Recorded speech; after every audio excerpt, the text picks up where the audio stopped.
नमस्कार दोस्तों, मैं सुजीत कुमार आज एक और नए वीडियो के साथ। कल हमने आपको गॉस लॉ को प्रूव किया था कि फाई का फार्मूला जो होता है क्यू बाई एप्सिलॉन नॉट होता है। क्यू बाई कितना होता है? एप्सिलॉन नॉट होता है।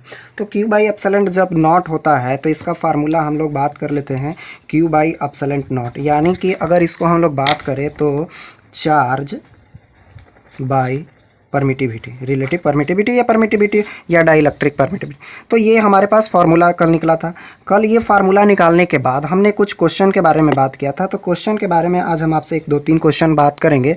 तो पहला क्वेश्चन है कि calculate the electric flux when 4 charge 4 microcoulomb, 6 microcoulomb, 5 microcoulomb and -5 microcoulomb are kept in a closed surface.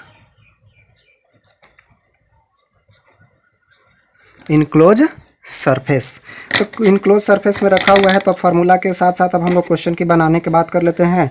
तो क्वेश्चन हमारा कैसे बनेगा? तो फार्मूला हमारे पास टोटल चार्ज निकाल लेते हैं। टोटल चार्ज, तो टोटल चार्ज कितना हो जाएगा? तो क्यू नेट का जो वैल्यू हो जाएगा वो कितना? 4 6 5 और 5, 4 6 5 और 5, 4 6 5 और -5। तो 4 + 6 + 5 -5, ये दोनों कैंसिल। तो क्यू नेट का वैल्यू जो हो जाएगा 10 माइक्रोकूलम।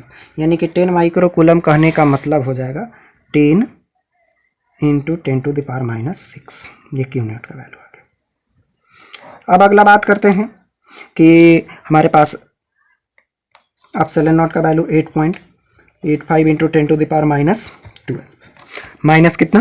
12। तो फाई का वैल्यू हमारे पास है। तो फाई का वैल्यू हम लोग निकाल लेते हैं Q net divided by epsilon not. Q net divided by epsilon naught. तो क्यू नेट का वैल्यू हमारे पास है 10 × 10⁻⁻6 डिवाइडेड बाई 8.85 × 10⁻12, 10⁻12। अब इतना करने के बाद तो ये हो जाएगा 5, अब 12 ऊपर चला जाएगा तो 12 × 1 13, 13 में से 6 जाएगा तो 10⁻7, 10⁻7 कितना? 7 बटा 8.85 न्यूटन मीटर स्क्वायर पर कूलम। आंसर, ये हमारा आंसर होगा। अब हम लोग बात करते हैं कि गॉसेस लॉ का एप्लीकेशन के बारे में। Application of Gauss law, application of Gauss's law. Application of क्या चाहिए? Gauss law. यानी कि हिंदी में कहें तो गॉस के नियम का अनुप्रयोग। गॉस के नियम का अनुप्रयोग। गॉस के नियम का क्या चाहिए? अनुप्रयोग। गॉस के नियम का अनुप्रयोग, बहुत सारा अनुप्रयोग आएगा। हम लोग एक एक करके अब हम लोग बात करते हैं। आज फर्स्ट अनुप्रयोग का बात करते हैं कि calculate the electric field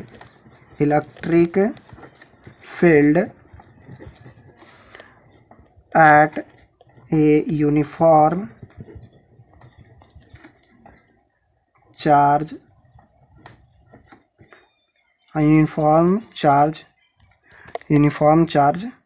spherical body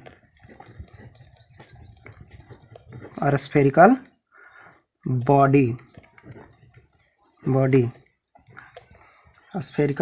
body calculate the electric field at uniform charge spherical body any outside point of any outside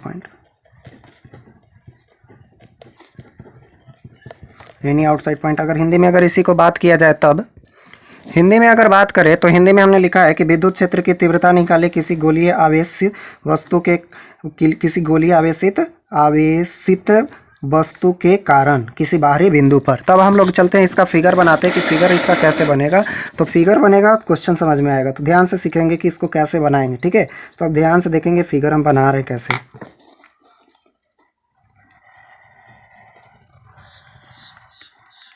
कोई स्फेरिकल है, इस पर हमने समरूप चार्ज डिस्ट्रीब्यूट कर दिया, यूनिफॉर्मली चार्ज डिस्ट्रीब्यूट कर दिया। प्लस डिस्ट्रीब्यूट करेंगे, प्लस माइनस डिस्ट्रीब्यूट करेंगे, माइनस इससे हमें कोई रिलेशन नहीं है। इसका सेंटर हमने रखा कितना O, और इस पर क्यू चार्ज हमने दिया जो कि डिस्ट्रीब्यूट है टोटल बाहरी साइड पर। अब इससे हम लोग को कोई इलेक्ट्रिक फील्ड निकालना है at point P। Electric field निकालना है एट पॉइंट कहाँ पर? P पर निकालना है। तो अब कैसे निकालेंगे? तो इसको निकालने के लिए सबसे सिंपल सा तरीका है कि electric lines of force draw कीजिए, एक फ्लक्स निकालिए। इलेक्ट्रिक फील्ड का डायरेक्शन आउटसाइड होगा, अगर इनसाइड करेंगे तो निगेटिव करेंगे तो इनसाइड होगा, और पॉजिटिव करेंगे तो आउटसाइड होगा। और ये तो हमारे पास ये फार्मूला निकल गया।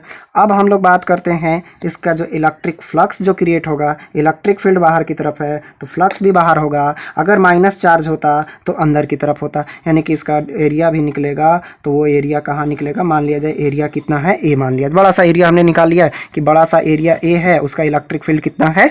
ई है। तो लेट अस कंसीडर, अब हम लोग लिखते हैं।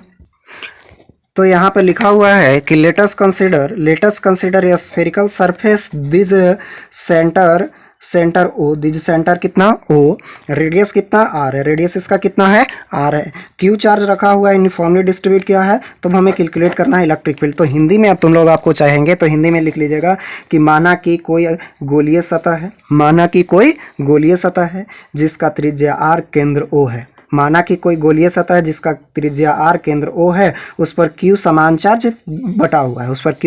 क्या है? बटा हुआ है। तब हमें विद्युत क्षेत्र की तीव्रता निकालना है। तीव्रता निकालना है। तो चलिए अब हम लोग इसको एक्सप्लेन करते हैं, आगे बढ़ते हैं। इलेक्ट्रिक फील्ड फ्लक्स निकालने के लिए पहले तो हम लोग सीधा गॉस के नियम से ही जाएंगे। गॉस के नियम से अगर बात करें तो गॉस के नियम से phi is equal to formula हो जाएगा Q divided by epsilon naught. English में आप लिखना चाहेंगे तो लिख लीजिएगा भाई गॉसेस लॉ। कौन सा लॉ? गॉसेस लॉ से ये इक्वेशन नंबर कितना हो गया? 5। अब हम लोग जानते हैं according to formula, according to definition, परिभाषा के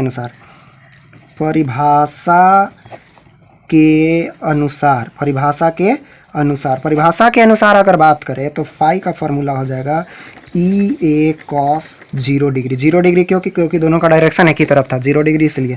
तो cos 0 का वैल्यू होता है कितना? 1। तो E इंटू कितना हो जाएगा? A। इक्वेशन नंबर कितना? सेकंड। अब हम लोग दोनों इक्वेशन को क्या कर देते हैं? इक्वेट करते हैं समीकरण 1 और 2 से। From equation first and second, समीकरण 1 और 2 से, समीकरण 1 और कितना से? 2 से। तो फाई इज इक्वल टू हो जाएगा E A is equal to Q divided by epsilon naught. तो E का वैल्यू हो जाएगा Q divided by epsilon naught into A। अब ये हमारे पास वैल्यू बच जाएगा। तो ये इतना वैल्यू बचने के बाद E का वैल्यू जो होगा अब निकालने के लिए हमें सबसे पहले किसका वैल्यू चाहिए? A का। तो A का कहने का मतलब गोलीय सतह का क्षेत्रफल,